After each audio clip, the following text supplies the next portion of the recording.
Senator Raffy Tulfo binayaran ng 1 bilyon para lang manahimik sa PCSO. Habang patuloy na dinadagsa ng mga bettors ang mga lotto outlet na may pangarap na maging instant milyonaryo, dumarami rin ang mga tanong kung paano pinapatakbo ng PCSO ang kanilang mga laro sa lotto. Ang mga tanong ay nakasentro sa kung bakit at paano ang 5 pangunahing laro ng PCSO na nagtataglay ng multi-milyong pisong jackpot prizes ay na-corner, isa-isa sa loob lamang ng 1 buwan. Ito ay ayon kay Senate Minority Leader Aquilino Coco Pimentel III ay palaisipan. Sinabi ni Pimentel na ang pagwagi sa loto tulad ng 655 na laro ay mangangailangan ng 28.9 milyong kombinasyon ng numero. At ang pagkuha ng jackpot ng sunod-sunod sa maikling gaps ay nangangailangan ng maraming paliwanag.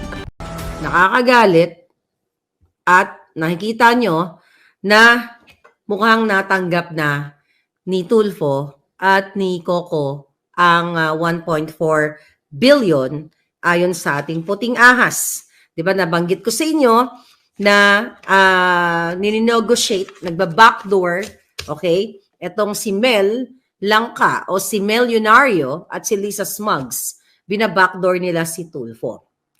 Kung natatandaan ninyo, I think that was January 17, mga kababayan, na nagkaroon ng unang hearing dyan na nag-grandstanding drama-drama etong si Tulfo, na nagkaroon ng executive session. Ang sabi ni Tulfo noong January 17, kung di ako nagkakamali sa date, na nagtataas siya ng boses, na ipapa-NBI niya, ipapa-forensic niya, lahat ng ahensya ng gobyerno ay gagamitin niya para malaman kung sino ang mga nanalo sa loto dahil nga sa clamor ng taong bayan na inedit ang mga pinakita na pictures ng PCSO, which is inamin naman ni Robles na inedit nga nila. At nalaman din natin na yung picture na inilagay nila ay sabi ko nga na hindi siya warm body, hindi siya persona, kundi siya ay galing sa clothing company na picture at gingorgor nila ang mga ulo. Okay? So, sa makatuwid ay maari na nagbigyan na si Tulfo dahil may pangarap sa maging presidente din na tumakbo, so maaring tinanggap niya ang 1 billion para sa campaign fund niya in the future. Kasi di ba ang sabi sa atin, ang tapang-tapang mag-executive session para alamin kung sino yung mga nanalo. Sino ito mga to? Ipapasapin ako. Ganito ganon. Makikipag-usap ako sa forensic. Ako pa mismo mag-hire ng independent, NBI, ganyan-ganyan. Di ba? Then sinabi ko sa inyo na actually may hawak na si Tulfo na ebidensya dahil beforehand napa-forensic niya na.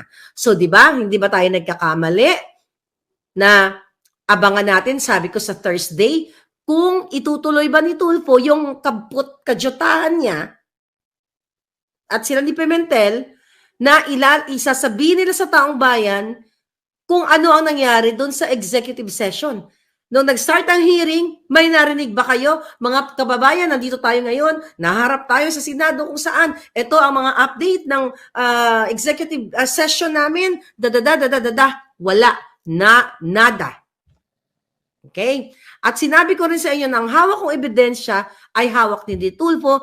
Isa yon sa mga inulat ko sa inyo na ang mga pamangkin ni Lisa Smugs, ni Lisa Araneta, ang nasa likod ng Pacific Online, sila yung provider nitong system na ito sa loto. Diba? Kung matino, scripted nga, sabi ni Rhea Tala. Kaya nakakagigil, nakakagalit dahil binababoy na lahat tayo. Doon pa lang sa wala siyang update sa executive session, red flag na yon. Ibig sabihin, maaring natanggap niya na ang 1 bilyon at kung magkano man ang binigay kay Coco Pimentel, maaring natanggap na rin nila, more on drama-drama lang. Kasi doon sa hearing na yon, sa kabuuan, ay ang gusto lang nilang palabasin doon na i-improve yung practice daw ng PCSO, kung ano man yung mga loopholes, dapat iayusin and inatasan din nilang dalawa itong PCSO na ang yeah, DICT also, na i-check, i-audit itong mga machine na ito kung may mga fraudulent chucho. So nawala na yung pinaka-drama-drama ni Tulfo na napapaimbestigahan niya. Kasi by the way, kaya sila nag-hearing doon dahil nga sa kaguluhan, okay, na sinisigaw ng taong bayan na, hey, edit yung pictures. Ang bait na ni Tulfo ngayon, kanina. Yes, inedit daw yung pictures at inamin na inedit. Pero walang update. Kasi mga kababayan, lingid sa inyong kaalaman, ito na yung evidence, ito na yung information na nakarating sa atin na si Lisa Smugs, ayon sa ating puting ahas, si Lisa, si Mel Robes, ang mga dorobo sa PCSO ay bumili ng worth 30 million na machine. Ano yung worth 30 million na machine na yon? Yun yung mag-generate ng ticket ng gusto nilang ipanalo. Ito ay sa ating puting ahas. Ito ngayon yung babanggitin ko dun sa pinag-usapan nila na nag-jive actually, pero ayaw puruhan ni Tulfo si Robles kasi nga baka nagkabigayan na ng bilyones. Di ba? You open your palangga, your heart, your brain, 'di ba? Ang tapang-tapang, ang sabi pa ni Tulfo, oh, ganoon, mag-hire ako, kailangan ng forensic, Ang buwaka ng ina ka. Nasa na yung executive session na pinagbitingan nyo, wala kang update sa taong bayan, and never ever mo nang pinatawag o sabi mo, ipapasupina mo ang mga nanalo. Ang sabi niya, balikan niyo yung video. Noong January 17, ipapasupina daw niya yung mga certain personalities na nanalo, mga ginurgur ang ulo, pero wala ka nang narinig, wala na tayong narinig. Kasi nga, baka naibigay na ang 1 bilyon sa kanya. Dahil nga, di ba, kahapon, ang vlog natin, ang projected income nila Lisa Smugs at ng kanyang mga pamangkin through Pacific Online System, okay, is 900 billion. So, how much is 1 billion? It's barya lang kung ang kukubrahin nila, projected income nila for 1 year is 900 billion. Okay? So ngayon, mga kababayan, you open your mind. Doon sa hearing na yon, although may nakuha tayong information na magbabangga, na ibabangga natin doon sa 30 million na sinasabi ko, okay? 30 million na machine. Okay? Dahil lingid sa kaalaman ng taong bayan ayon sa puting ahas, tapos na talaga ang investigation ni Tulfo, kaya ang tapang-tapang niya nung nakaraang hearing kasi alam niya na at may hawak siyang ebidensya. Hindi niya pinag-usapan na ang nasa likod ng Pacific Online System ay mga pamangkin ni Lisa. Okay? Na si Martin Ledesma. Okay? Ngayon, mga palangga, nandito yung picture. Ay, teka, dali lang. Tingnan natin. Pakita ba natin yung picture? Actually, makikita nyo naman yan eh. Okay? Makikita nyo naman. Nandito, hawak ko. Ipapakita ko lang yung yung mga ebidensya ha. Actually, glance lang ha. Actually, ito. Ayan glance lang. Baka ayan lang. Actually, mga dokumento ito, mga palangga. Mga dokumento itong hawak ko, nahawak din ito ni Tulfo. Hindi niya inurirat, okay, o ipinatawag yung magpinsan o magkapatid na si Mark and Martin Ledesma na sangkot dito sa Pacific Online na pinaboran ng general manager na si Mel Robles at magkakasabwat silang lahat kahit hindi siya qualified na maging na mag-provide nitong technologies para sa PCSO o sa Lotto. So ngayon, mga palangga, doon natin ipututok tayo doon sa sinasabi ni Tulfo na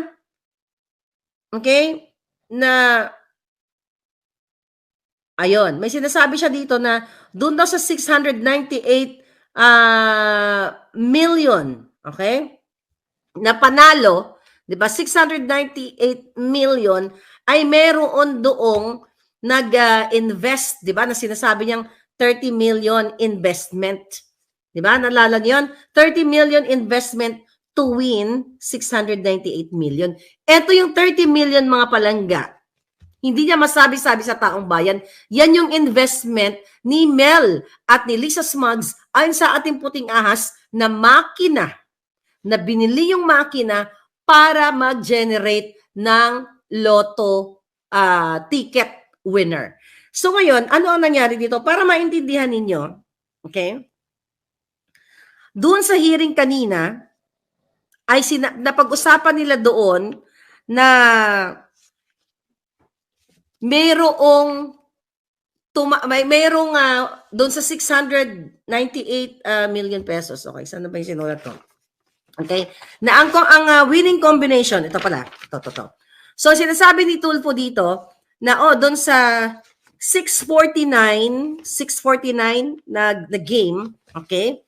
Na pinanalunan ng 640 not 698, 640 million, okay? 640 million pot money or prize. 'Di ba 'yun ang pinag-usapan nila na meron daw na 14 combinations of that 649 numbers.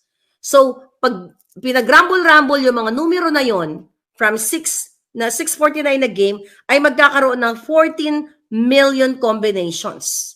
Tapos, diniscuss doon, tinimes sila sa 20 pesos. Ibig sabihin ng 20 pesos, yun yung taya. So, ibig sabihin, kung yung 14 million na combinations na to times 20 pesos, natatayaan ng mga sindikato na katulad nila, nakasabwat nila dyan sa PCSO is total of 280 million pesos. Okay? Yun ang, kung hindi nyo naintindihan yun ang paliwanag niya na pag tinayaan mo, ang 14 million combination sa tig 20 pesos, gagastos ang isang sindikato ng 280 million. But since ang pot money is 640 million, i-minus mo ang 640 million na na pot money o prize money ng loto, minus 280 million, total of 360 million pa rin ang kukubrahin ng sindikato. Okay, nakuha nyo? Yun ang ibig niyang sabihin doon, mga palangga. So ngayon, ang eksena doon, may binanggit si Tulfo na ayon daw sa kanyang mga nakausap ay pinaplant, okay? May pinaplant na tao para tayaan ang lahat ng mga combinations, which is yung 14 million combinations. At pwede daw itong manipulahin. Okay? Pwede daw manipulahin. At sinasabi daw ng mga taong kausap niya, sabi ni Tulfo, na pwedeng i-manipulate ang mga makina doon sa automated or automatic sequence betting. Kaya tinatayan daw lahat ang mga numero na 14 combination. Okay? Ngayon, mga palangga, ang paliwanag ni Robles doon ay hindi daw nila ginagawa yan. Okay? We don't know about it. Sabi niya na never ever mong manipulate yung mga winning combination numbers na yon. 'Di ba? Syempre yun yung kanyang denial. Alright? Tapos, sabi pa ni Robles doon, hindi daw nila alam na may mga ganong pangyayari na mass betting. Ibig sabihin na may tumataya, gumagastos ng what? 14 times 20, which is 280. Wala daw silang alam na may gumagawa ng ganon. Okay? So ngayon, dahil sabi ni Robles, it's beyond of his control. Sila nga daw, pwede silang tumaya. As a general manager, pwede daw silang tumaya. At kung meron daw mga ganyan-ganyan, 20 pesos lang daw ang katapat nun, pwedeng, hindi na kailangan ng 280 million. Pero dadako tayo dito sa sinasabi ni Tulfo, okay? Na very magsususpetsa ka kasi sinasabi lagi ni Tulfo na hindi ko sinasabing minamanipula ninyo yung laro. 'Di ba? Sabi niya there is no manipulation actually kung tutuusin. So dinidepensa na niya na there is no manipulation actually. So it's factual. So, dito sa salita ni Tulfo na walang manipulation, ano yung drama-drama niya na ipaporensik niya? Anong drama-drama ni Tulfo sa executive session na ipapatawag niya itong mga nakamaskara, itong mga edited pictures? Kasi dito sa hearing kanina, sinasabi niya na actually walang manipulation. Kumbaga, siya na mismo as a senator, ay wala palang manipulation, butang ina. Bakit ka pa nag-hearing? Kung yan ang paniniwala mo, what's the point? Mag-hearing pa kayo, lumalamon kayo, manginayupa kayo sa pera naming lahat dyan. Sinasayang nyo yung mga ipapasweldo sa mga taong yan kung wala palang manipulation. So you change your tune right away, Tulfo. After your drama grandstanding na ipapaporensik mo, ek. Oh, sabi pa niya, mga palangga, what I'm trying to say here is tatayaan ng possible combination.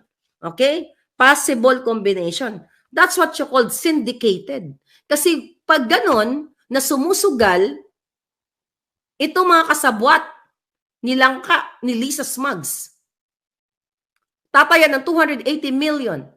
Kasi bakit nila na ma-manipulate yung 14 million combinations? Kasi bumili nga sila ng makina na worth 30 million. Itong makinang ito, hindi ito kasama sa mga registered machines na ginagamit ng PCSO. Ayon sa ating puting ahas, kumbaga exclusive na binili ng 30 million para mag-generate ng mga winning combinations.